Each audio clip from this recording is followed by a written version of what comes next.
তিনটা লাইনে 3 মিনিটে আমরা জাবেদা শেষ করার ট্রাই করব।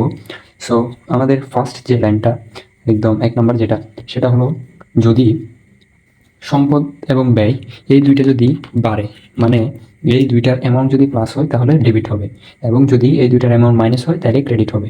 এটা ডিরেক্ট মুখস্থ করতে হবে 3 লাইন। এই 3 লাইন যদি আপনি মুখস্থ করেন তাহলে জাবেদাতে আপনি কোনোদিন আটকাবেন না ইনশাল্লাহ। 2 নম্বরে কি আছে? 2 নম্বরে হলো আয়, দায় এবং মালিকানা সত্ত্ব।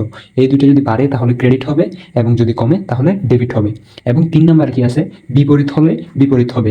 মানে এই যে আমরা 5টা সমীকরণের উপাদান দেখলাম, সম্পদ, ব্যয়, আয়, দায়, মালিকানা সত্ত্ব।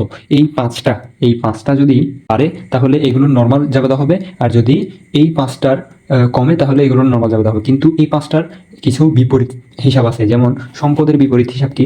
সম্পদের বিপরীত হিসাব হলো অবচয় সঞ্চিতি, বা আমাদের যদি যেগুলো স্থায়ী সম্পদ আছে এগুলোর বিপরীত সম্পদ কি হয়? অবচয় সঞ্চিতি।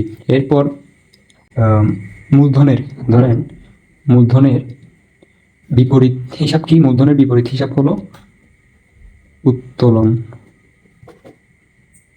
সো যদি নর্মাল হয় বা একদম জেনারেল হয় তাহলে সম্পদ এবং ব্যয় বাড়লে ডেবিট হবে, আর আয় এবং দায় বাড়লে আয়, দায়, মালিকানা সত্ত্ব বাড়লে ক্রেডিট হবে, এবং সম্পদ এবং ব্যয় কমলে ক্রেডিট হবে, আয়, দায় এবং মালিকানা সত্ত্ব কমলে ডেবিট হবে। অ্যান্ড যদি এইগুলোর বিপরীত হিসাব হয়, যেমন সম্পদ এবং ব্যয়ের বিপরীত হিসাব যদি বাড়ে তাহলে যদি বাড়ে তাহলে ক্রেডিট, এবং যদি কমে তাহলে ডেবিট।